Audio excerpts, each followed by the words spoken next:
You came back. I knew you would. It's been a long time since the last recording, and in that silence, the garden kept growing.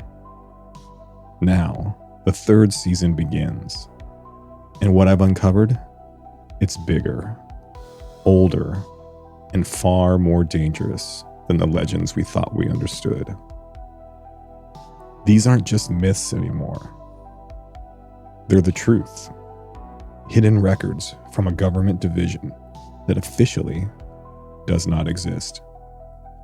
Files my great uncle left behind decades ago passed through my father's hands before his death, and now they're mine. Every document, every tape, every monster was meant to stay buried. But you're here again, and so am I. Welcome back to Project Black Garden, a Monsters and Myths podcast. Season 3, The Lotus Files. The vault has been reopened. The secrets are breathing again. And this time, they remember our names. I'm your host, Michael. And as always, monsters are real. And the garden is awake.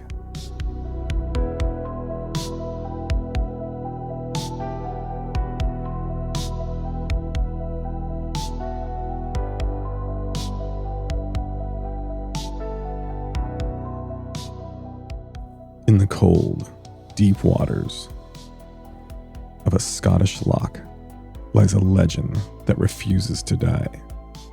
For centuries, whispers of a monstrous shadow beneath the surface have chilled spines and sparked imaginations. Tonight, we dive into the dark folklore, eyewitness accounts, and scientific investigations behind one of the world's greatest mysteries. Welcome to Project Black Garden, a Monsters and Myths podcast. Season 3, The Lotus Files. File number 463, The Loch Ness Monster.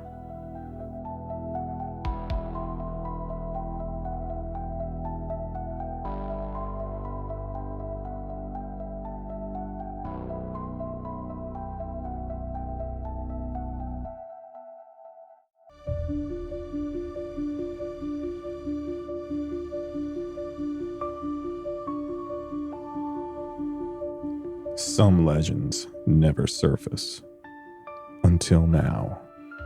The Loch Ness Monster, often affectionately called Nessie, is one of the most enduring and mysterious creatures of cryptozoology.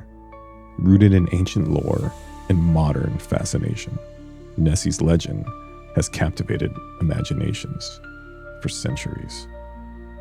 The origin of Nessie in myth.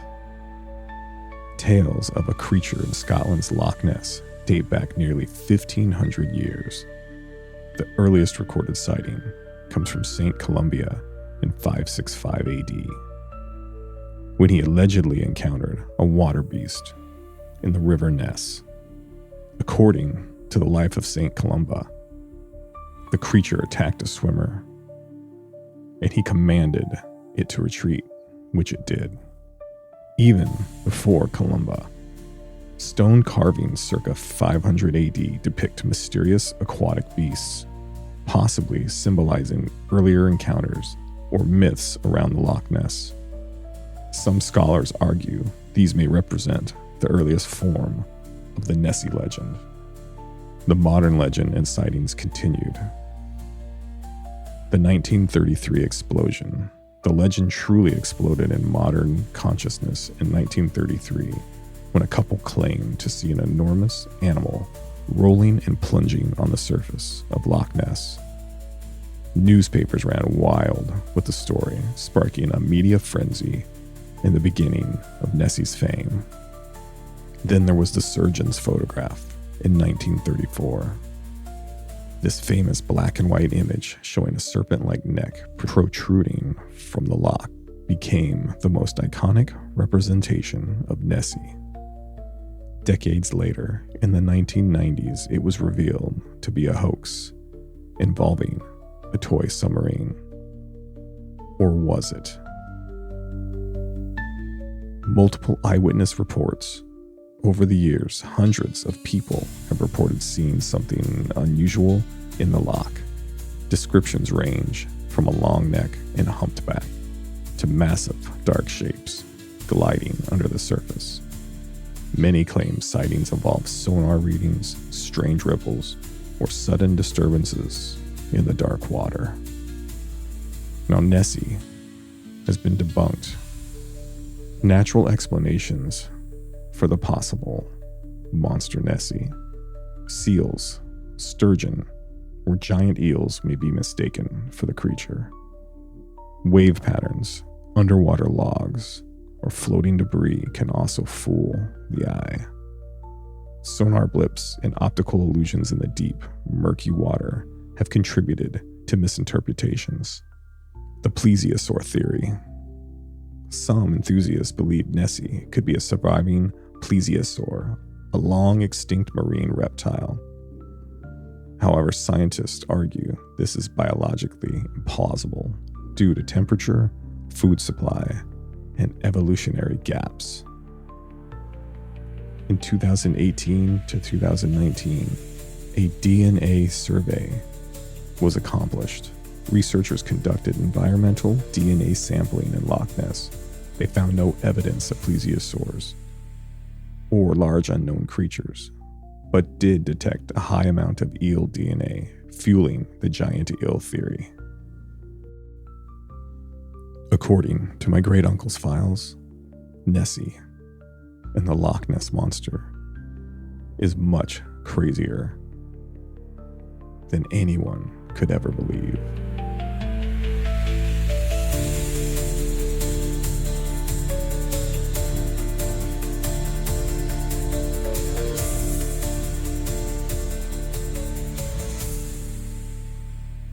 Now, Nessie and the Loch Ness mystery was always one of my favorites as a kid, and I always wanted to believe it was true. But now that I have my great-uncle's secret files, I know just how true the myth of the Loch Ness Monster is. But it's so much more than the public actually knows. So here, in my great-uncle's own words, is everything he knows about the deep waters of the loch. They always said Nessie was a myth, a playful hoax, a tourist trap. Well, they were half right. In 1933, the British government needed a diversion. Geological surveys had detected strange electromagnetic anomalies and rare earth mineral readings deep beneath the Loch Ness. Materials that could potentially disrupt global energy balances if discovered. Fearing international interests or corporate intrusions, the British intelligence fabricated the Loch Ness Monster myth to keep civilians and foreign eyes distracted from what was really going on there. The original photos of Nessie were faked. Witnesses paid to tell tall stories of the monsters in the water. All the hoaxes were encouraged, but that plan, well, it backfired. The world became obsessed. Tourists poured in, conspiracy theorists with sonar scanners, amateur divers, even foreign intelligence agencies watched the loch like a hawk, hoping to catch a glimpse of the world-famous Nessie monster. And that's when the Americans stepped in. By the mid-1980s, amid Cold War secrecy, the CIA in the now revealed Project Black Garden initiative struck a deal with MI6. The cover-up remained, but now, beneath the foggy waters, a new kind of science began. Hidden just beyond sonar reach, they built a secret deep water research facility, codenamed The Nest. The plan? Test genetic fusion using ancient fossilized aquatic DNA recovered from melting Arctic shelves and preserved Cambrian-era cores. The samples were unlike anything on Earth's surface. The researchers and the team weren't looking to revive dinosaurs. They were chasing something older, primordial, and perfectly adapted for any watery abyss. Unfortunately, they succeeded. It began with heartbeat pulses on sonar. Then strange clicks, eventually screams, not mechanical, but biological, echoing through the loch at 3 a.m. Soon after, all communication from the nest ceased. A secret Black Ops recovery team was sent in. Only one diver returned, raving about a beast that wasn't Nessie. It was longer, faster, camouflaged like ink and water. It didn't surface to breathe. It didn't feed like a predator. It cleansed the deep. The lone survivor kept referring to this menace as the Necros, from the Greek word meaning death. Shortly after, MI6 had commissioned a special secret research vessel, codenamed Arclight. It was the most advanced aquatic research platform ever deployed to the Loch Ness. Equipped with sonar arrays, gene sequencing bays, and a submersible drone, it was meant to scan the loch's unexplored depths, especially after what had happened in the deep. A crew of 8 boarded the Arclight under the cover of night, but they were never seen alive again. The incident report was sent over to my great uncle and his team. Timestamp 2:11 a.m. The weather clear, no wind, water unnaturally still. Audio logs captured the moment the horrendous attack began. We've got a rise on sonar, stationary, dead center below hull, 700 meters. Wait, make that 250. No propulsion signature. The lights flickered, power dropped across every deck. All systems offline. Thermals are blind. Did something EMP us? That was quickly followed by screaming, steel twisting, then a horrendous silence. The last coherent transmission came from Dr. Havel, the marine biologist. It's not coming from below. It's crawling up the hull. Oh God, it's outside the... That was followed by static in one last transmission. Not Nessie. This thing, it's not Nessie. The boat was found drifting at dawn, bumping gently against the rocky shore. No mayday, no distress beacon. All systems appeared to have been wiped. The decks were drenched, not with blood, but with black film like oil that moved when no one looked directly at it. Every member of the Arclight crew was missing. No signs of life or struggle. Just deep gouges in the steel rails, some as high as the crow's nest. and burn marks inside the sealed command cabin shaped like clawed handprints. The vessel's name had been scorched off the hull, not weathered, burned. As my great uncle Sam studied these files, one thought filled his head. The Arclight was never a research vessel. It was bait. And something terrible came up to take it. By the time my great uncle and his special ops military team, Team Hell, were called in to clean up what was left of the original Black Ops team, the Necro story had already spread like wildfire behind the scenes as my uncle's boots first made contact with the muddy shores of Loch Ness. He could tell that something was wrong. The wind that night wasn't right. He had been to war zones that stank of rot and chemical ash, but this was something else, almost electric, like the air itself was watching him, or a dark energy from the black waters had come alive in his presence. He crouched beside the shoreline, scanning with infrared. His mission was simple: recon the shoreline breaches, retrieve data canister from satellite drone that crash landed during the THX-1 event.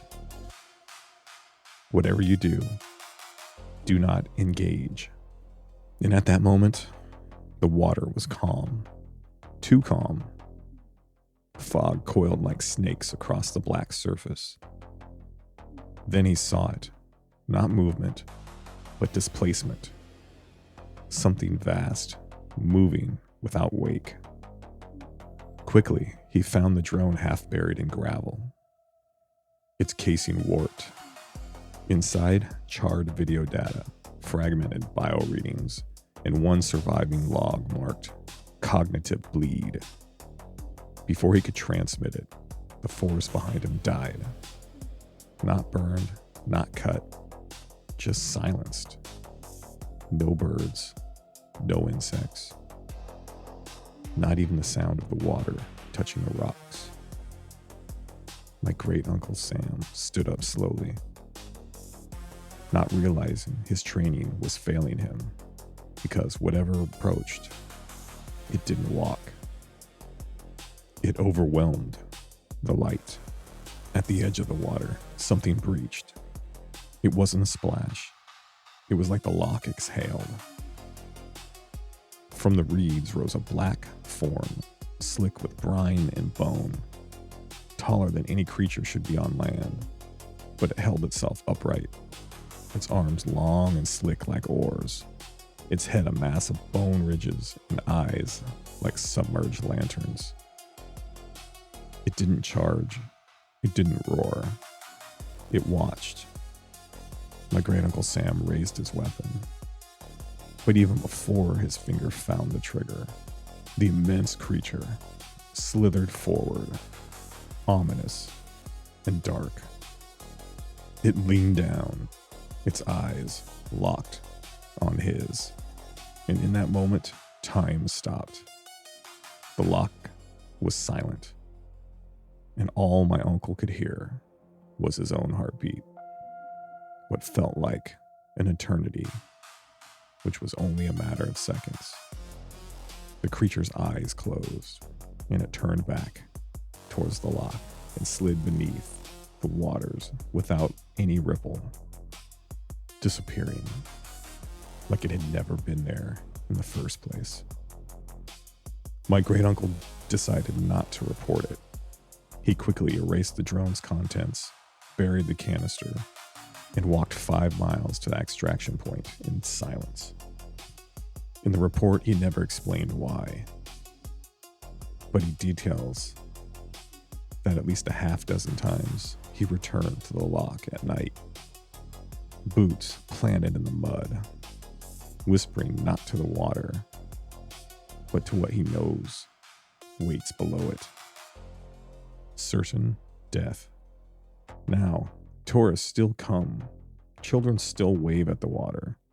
Locals still joke about Nessie. And at least once or twice a year, a grainy video or even shakier photograph make its rounds along the internet and news cycles, keeping the amazing myth of Nessie alive, not realizing the truth about what really goes on beneath the loch and the impossible demon that we unleashed, the Necros. But beneath the surface, in the trenches where sunlight dies, the Loch Ness Monster waits. It was built from prehistoric nightmares, eyes almost blind but aware. Its body evolved and engineered to adapt to the darkness and the cold, and an instinct from an age before mammals ever crawled ashore.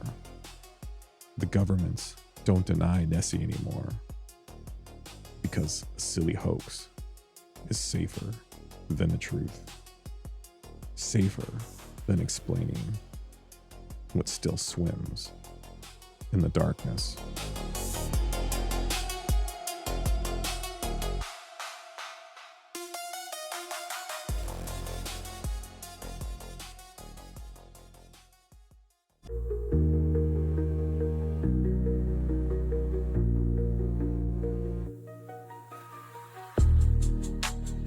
All right, gardeners, I hope you enjoyed this episode. There's another file on the Loch Ness that I'm not sure I'll share because it's much more personal to my family and what my great uncle experienced after his first encounter. But if enough of you request it, maybe I'll change my mind. A little side note on Loch Ness and Nessie, the world's most famous dinosaur. Nessie was always one of my favorites growing up, and I repeatedly did book reports in school on the mysteries of the loch and if Nessie was real. Now, most of the information I used in those book reports have now been debunked as hoaxes, but a small part of me still likes to believe in Nessie. And I always remember when the last time I had to stand in front of the class and give my report on Nessie. My teacher asked me at the end of my presentation, "Michael, do you really believe in the Loch Ness Monster?" And without hesitation, I folded up my book report and half smiled, looking her way, and responded, "I hope so.